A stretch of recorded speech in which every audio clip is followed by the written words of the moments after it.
Ito yung tinatawag nating Madre de Agua. At ito ay ginagamit bilang pakain sa ating mga alagang hayop tulad ng baboy, manok, pato, kambing, baka at iba pa.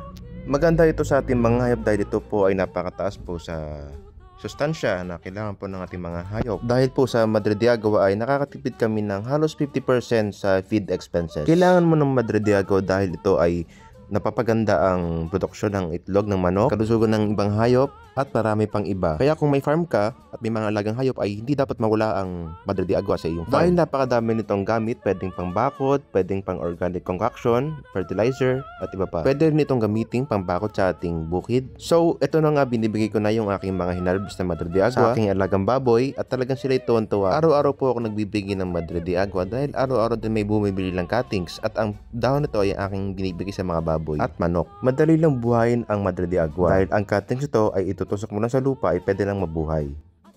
Kaya naman sa mga gusto mag-avail nito ay i-click lamang ang yellow basket. Ang seller nito ay napakabait dahil nagbibigay ito ng mga pa-freebie or pasobra na cuttings. Follow for more!